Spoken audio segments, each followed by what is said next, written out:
After I was hospitalized, my children didn't offer a single word of comfort, but only messaged, "Transfer the entire family estate, including the Hawaii resort, before you get worse."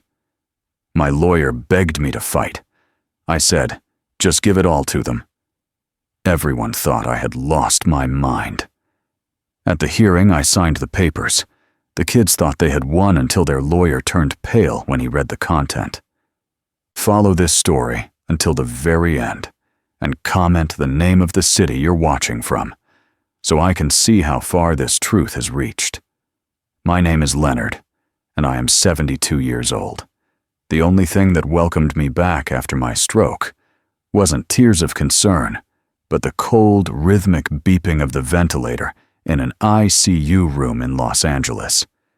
My 2 sons were standing at the foot of my bed, like vultures, waiting for a dying animal. Not a single question about my health. My eldest son didn't beat around the bush. He slammed a thick file onto the table right next to the heart monitor. The cover read clearly, "Temporary financial power of attorney." "Sign it, Dad," he said, his voice feigning sweetness, but his eyes dry and cold. "You need to rest. The doctor said it looks bad. Let us handle the hospital bills and taxes. You just need to sign here. All the authority is still yours. We're just doing it for you." Does he think I'm senile because I'm old? I know perfectly well that temporary means forever. This was their first step to seizing control of my bank accounts and legally stealing my assets. Gathering my last bit of strength, I looked straight into his eyes and swiped the file onto the floor. Instantly, the mask of devotion dropped. The smile vanished, replaced by a cold, ruthless glare that looked as if he wanted to devour his own father, lying on that hospital bed.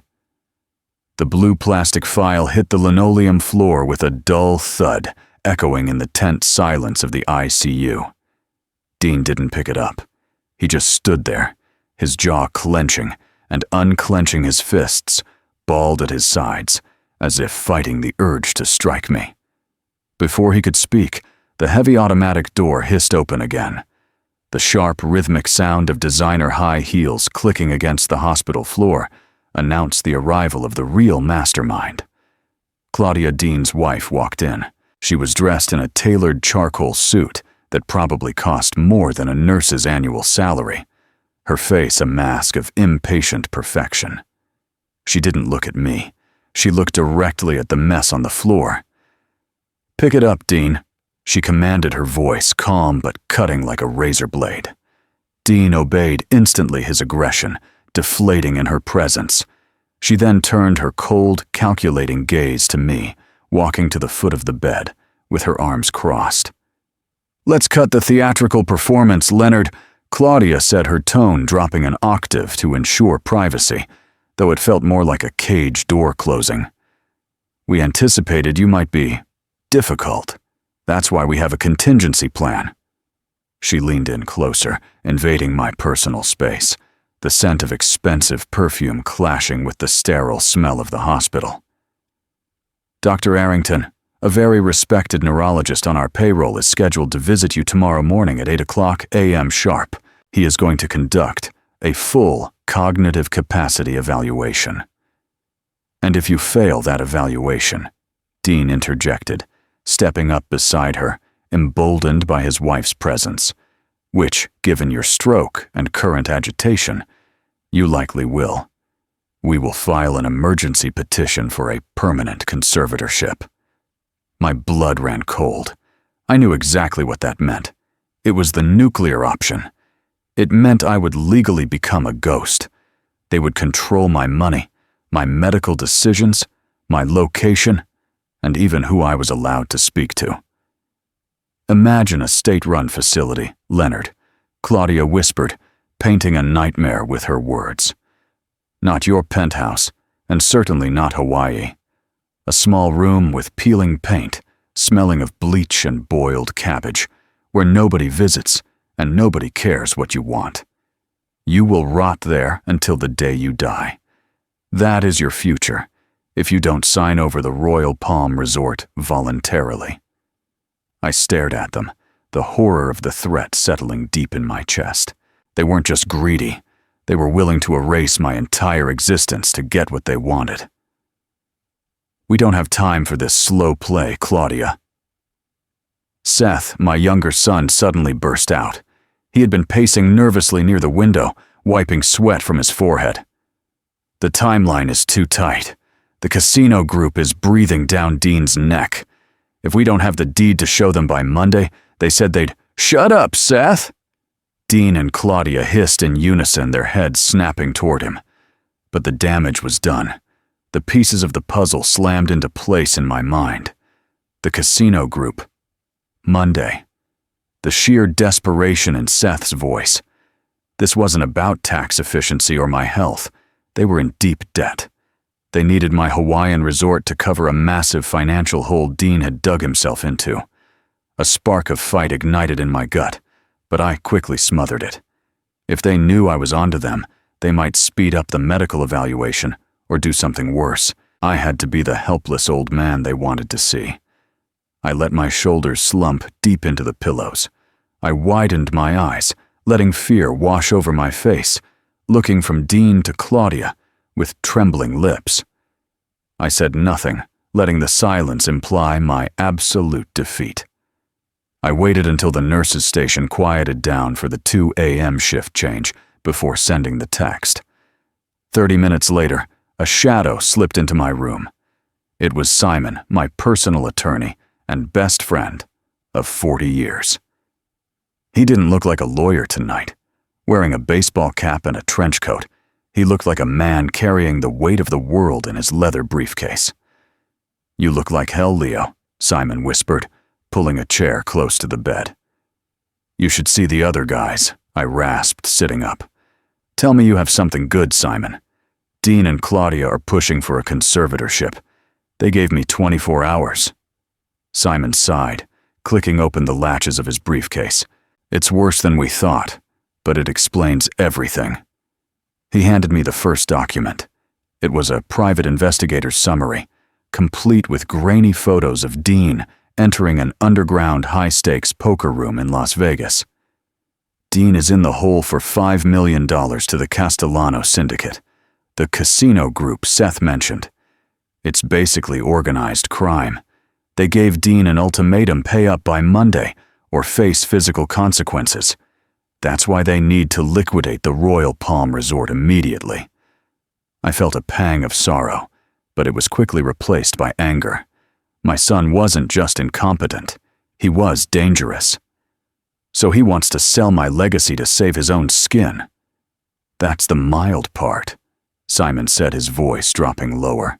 He pulled out a second folder, this one stamped with the red ominous seal of the EPA, the Environmental Protection Agency.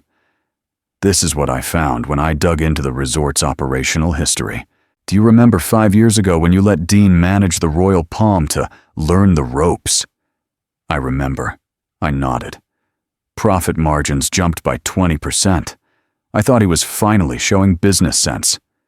He wasn't, Simon said grimly. He was cutting corners, specifically waste disposal. Dean secretly installed a bypass pipe to dump untreated sewage and chemical runoff directly into the coral reef to save on filtration costs. You've been spending millions quietly restoring the reef, thinking it was natural degradation. It wasn't. It was Dean. I stared at the report, nauseous. The reef was the heart of that island. My son had poisoned it for a quarterly bonus. And here is the kicker.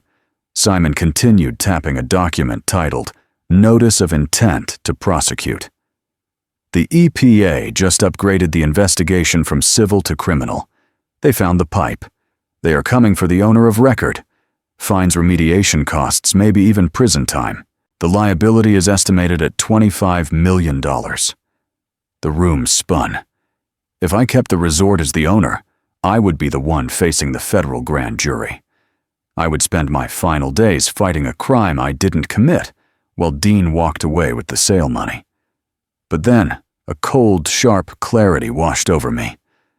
"Simon," I said, my voice steady for the first time in days. The EPA charges the owner, right? Whoever holds the title when the indictment drops? Technically, yes. The entity that owns Aloha Holdings, LLC, is responsible for the cleanup and the fines. And a gift deed. That transfers everything immediately. Assets and liabilities. Simon looked at me, confusion turning into realization. A slow, shark-like grin spread across his face. Yes. If you gift them the company inter vivos, while you are alive, they become the legal owners instantly. They inherit the asset, and the toxic legacy attached to it. Draft it. I commanded, leaning back into the pillows with a sense of grim satisfaction. Dean wants the resort so badly he can have it. He can have every single drop of poison he poured into that ocean. The morning sun sliced through the hospital blinds at 7:50 a.m., exactly 10 minutes before Dr. Arrington was scheduled to arrive for the competency evaluation that would strip me of my freedom. I stared at the phone in my hand, taking a deep breath to compose myself. For the next 5 minutes, I had to give the performance of a lifetime. I dialed Dean's number. He answered on the first ring, his voice sharp with anticipation. Well, is the old man ready for his test? Dean. I stammered, intentionally letting a tremor infect my voice. I slumped my shoulders, though no one could see me, forcing my body to mimic the defeat I wanted him to hear. Call off the doctor. Please, I can't do it. You can't do it, Dad, he asked, feigning innocence, though I could practically hear the smirk on his face. I can't go to that nursing home, I whispered, injecting a sob into my throat. I'm too old to fight you and Claudia. You win. I don't want to die alone in a stranger's room. I will sign everything over. The resort, the holding company, all of it. Just let me stay in my own house.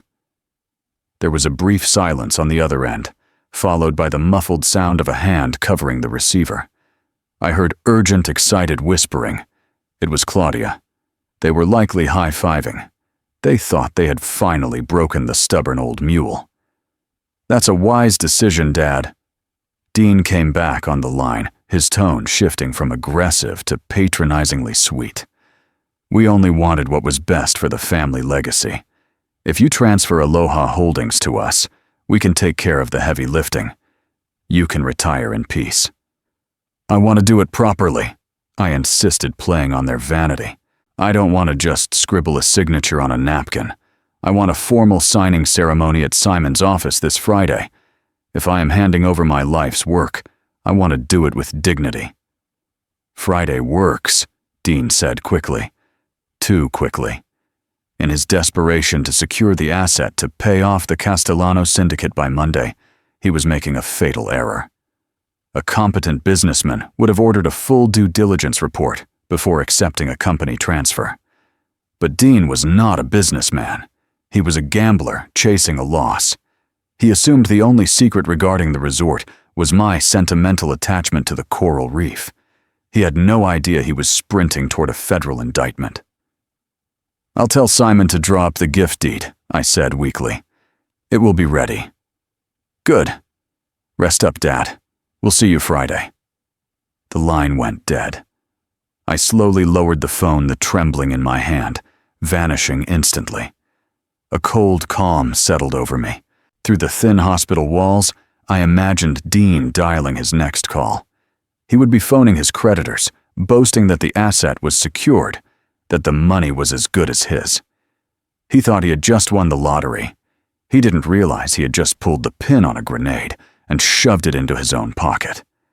The sharp chime of a crystal flute being struck by a silver fork cut through the murmur of Dean's living room.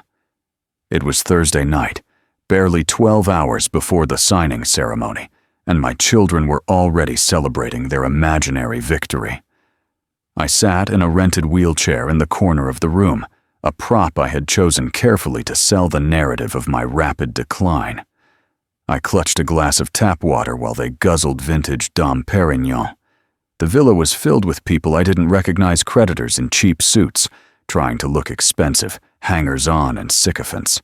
They patted my shoulder, occasionally, patronizing touches meant for a senile old man who had finally learned his place.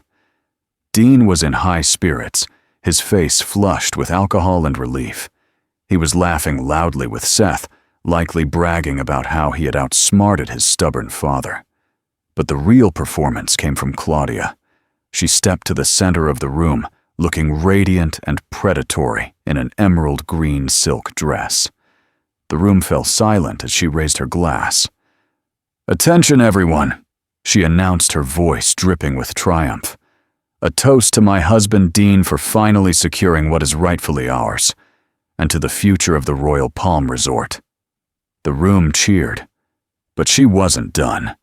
She gestured grandly, her eyes gleaming with greed. "And I have a little surprise announcement. The architects sent the new renderings today. The first thing we do Monday, we are bringing in the dredgers. We're going to rip out that useless dying coral reef that Leonard was so obsessed with." My grip tightened on the armrest of the wheelchair. "Who needs ugly underwater rocks?" Claudia laughed. "When you can have a 5-star mega yacht marina, we are going to pave paradise and put up a parking lot for billionaires." The room erupted in applause. Seth whooped. Dean raised his glass high, nodding in agreement. In that moment, any lingering guilt I had about the trap vanished instantly. My blood turned to ice. That reef wasn't just rocks. It was a sanctuary I had spent millions trying to heal after Dean poisoned it years ago. It was the only living thing on that island that mattered. If I left the resort in their hands, they wouldn't just bankrupt the company. They would murder the ecosystem. I wasn't just saving my assets anymore. I was an agent of karma. I watched them toast to their destruction, a cold smile touching my lips that they were too drunk to notice. "Drink up," I thought, staring at the bubbles rising in their glasses. "Laugh while you can. Enjoy the rest of tonight, you paper billionaires. Because tomorrow, the ink dries, and everything you think you own turns to ash." Friday morning at Simon's law office smelled of expensive leather fresh coffee and premature victory. Dean and Seth sat across the mahogany conference table, vibrating with impatient energy. Their lawyer, a young shark named Mr. Sterling, who was more accustomed to bullying settlements than reading fine print, sat beside them, checking his watch every 30 seconds. I sat quietly in my wheelchair at the far end of the table, looking frail and defeated. Simon stood by the window, his back to us, watching the street below with the stillness of a statue. "Let's get this over with," Dean said, snapping his fingers. "The casino rep is flying in at noon. I need that title deed in hand." Simon turned around slowly. He didn't smile. He simply placed a single crisp document in the center of the table. "The gift deed for Aloha Holdings, LLC," Simon announced formally, transferring 100% of the shares assets and operational control from Leonard to Dean and Seth. As requested, this is an as-is transfer, waiving all future claims against the previous owner. Mr. Sterling skimmed it quickly. "Standard language. It looks clean," he muttered to Dean. "Sign it." Dean didn't hesitate. He grabbed the pen like it was a scepter. His signature was large, looping and arrogant scratching loudly against the paper. Seth followed suit, his hand shaking slightly, not from fear, but from greed. "Done." Dean grinned, tossing the pen onto the table. "The resort is ours."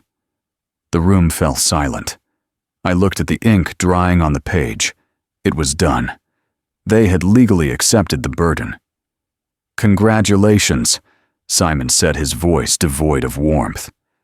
"You are now the sole owners of Aloha Holdings, which means you are also the sole recipients of this." Simon reached into his briefcase and pulled out a thick red envelope. He slid it across the polished wood until it hit Dean's hand. "What is this?" Dean asked, his brow furrowing. "That," Simon replied calmly, "is a federal notice of indictment from the Environmental Protection Agency, served to the current owners of the Royal Palm Resort. It arrived this morning. Mr. Sterling snatched the envelope, tearing it open. As he read the first paragraph, the blood drained from his face, leaving him ghostly pale. "Oh my God," Sterling whispered, his hands trembling. "Dean, this isn't a civil fine. This is criminal." "What are you talking about?" Dean demanded. "The EPA has evidence of intentional toxic dumping dating back 5 years. Sterling read, his voice cracking. "They are charging Aloha Holdings with gross violations of the Clean Water Act. The penalty is $25 million. And there is a federal freeze on all company assets pending the investigation. You can't sell the resort. You can't even touch the bank accounts."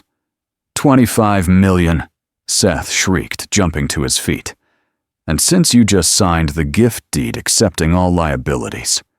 Simon added, his eyes sharp as flint. "That debt is now yours. Leonard is free and clear." Dean stared at me, his mouth opening and closing like a fish out of water. The arrogance evaporated, replaced by sheer, unadulterated panic. You tricked me," he screamed, lunging toward the table. "You knew about this.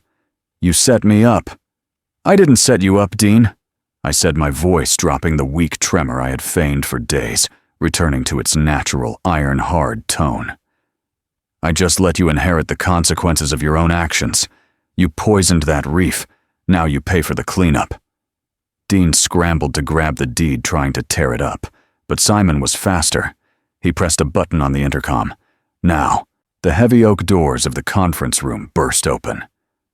"Federal agents, nobody move." A team of FBI agents and EPA enforcement officers poured into the room, their badges flashing under the fluorescent lights. They weren't there for a chat. They were carrying zip ties and warrants. "Dean and Seth," the lead agent barked. "We have warrants for your arrest for environmental fraud and wire fraud. We know you used the resort's valuation to secure fraudulent loans from the Castellano syndicate. Hands behind your backs." The sound of metal cuffs ratcheting shut echoed in the room, louder than Dean's protests, louder than Seth's sobbing. I watched as my sons were pressed against the wall, stripped of their dignity, their greed, finally leading them to the only destination it ever could. As the agents hauled Dean and Seth toward the exit, the commotion spilled into the hallway. I could hear a woman screaming in protest. It was Claudia. She had been waiting in the lobby, likely expecting to pop champagne, but instead found herself being served a subpoena by a federal marshal. She was listed as a director of Aloha Holdings, which meant she was now part of the investigation. Inside the silent conference room, Simon watched me with a small, sad smile. "Are you all right, Leo?" I looked at the empty wheelchair, the prop that had convinced my children I was weak and helpless. I gripped the armrests, pushed down, and stood up. My legs were stiff, but they held me. I walked steadily to the door, just as the agents paused to let Dean look back. Dean's eyes widened in shock, his face pressed against the glass partition. He saw me standing tall, straight-backed, the father he used, to fear not the invalid he thought he could exploit. "You," Dean choked out, his voice thick with betrayal. "You took everything from me." "I took nothing." "Dean," I said, my voice carrying clearly across the room, "I am not stripping you of your inheritance. I am merely returning to you exactly what you did to nature, a pile of rubble. You wanted the resort, you have it. You wanted the responsibility, it's yours." The elevator doors closed, cutting off his final curse. The fallout was swift and brutal. Within 6 months, Aloha Holdings LLC declared Chapter 7 bankruptcy under the weight of the EPA fines and the fraud lawsuits from the Castellano syndicate. Dean and Seth pleaded guilty to federal wire fraud to avoid a longer sentence for environmental crimes. They are currently serving 8 years in a federal penitentiary. Claudia stripped of her assets and social standing, filed for divorce, and moved back in with her parents. But the story of the Royal Palm Resort didn't end in ruin.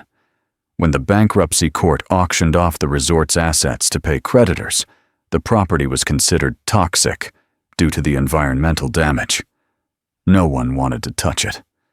That was when I stepped in, using my private pension fund money that was legally protected and separate from the company I bought the resort back for pennies on the dollar. I didn't reopen it. Instead, I signed the deed over to the National Marine Conservation Organization. Today, I am sitting on the white sands of that very beach in Hawaii. The resort buildings are gone, demolished to restore the natural coastline. The dredgers Dean wanted never came. Instead, a team of marine biologists is working out on the water, replanting the coral reef my son tried to destroy. The water is clear again. The turtles have returned. The wind off the Pacific is warm, and for the first time in years, I feel a profound sense of peace. I look at the blue horizon thinking of my sons in their concrete cells, and I realize the final truth of this tragedy. I pull my hat down against the sun and close my eyes. Money can buy the best lawyers, and it can buy the finest resorts. But there is one thing it can never buy: a clean conscience.